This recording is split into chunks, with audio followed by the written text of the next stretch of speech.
Hey friends, I'm Lauren at loverenegades.com, and today I want to talk to you about something that might be a little controversial and maybe even a little triggering. So I do this from a place of love and service. It's usually not my intention to be a jerk, but I really want to talk to you about the shadow of unconditional love.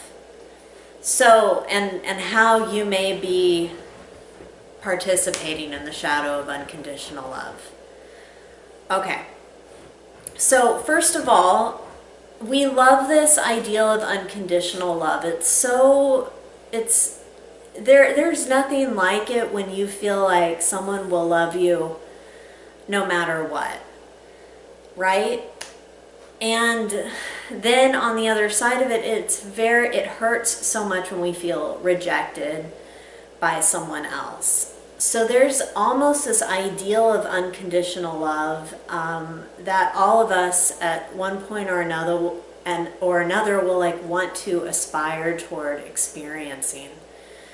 And the shadow of this is something that I see happen in a lot of personal and spiritual development circles, and I understand that it comes from a place of love, but what I see happen is it goes to a place of shaming, and this has to do with our relationships and when there's a conflict with someone else.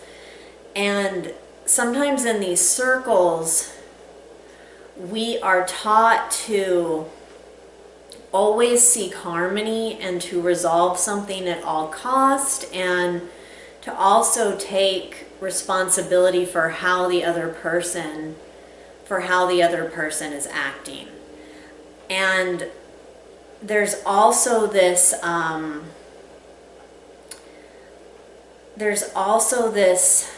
desire for, well, it's a myth that tells you that you really shouldn't stand up for yourself because it's not loving. And what I see happening in this shadow of unconditional love, which really is not unconditional love, but the abuse of the ideal of unconditional love, is that people are being bullied into having a relationship, such as like staying in like a romantic or intimate partnership or primary relationship that is unhealthy, and wanting to like resolve a marriage or stay in a marriage at all costs. And you know what? It is sometimes best for the relationship to end, and there's no shame in that. Sometimes it's best for both parties, instead of like trying to make something work that is not going to work, or it's unworkable. What I also see happening is that we can want to just stay locked into something because we think we're being loving, when what we're really doing is enabling. And if you stand up for yourself, or if you call attention to a behavior that's not nurturing or supporting you, you're told that it's not loving, when really sometimes people need to be called out. Now, there are certainly great ways to communicate this.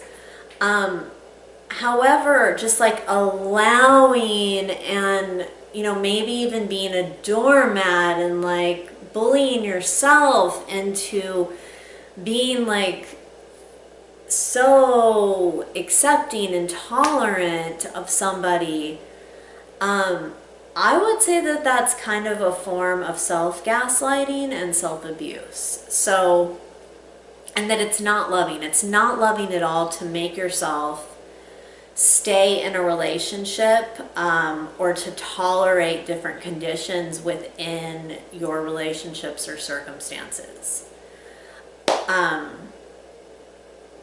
And it's also not very loving to chastise somebody for wanting to stand up for themselves.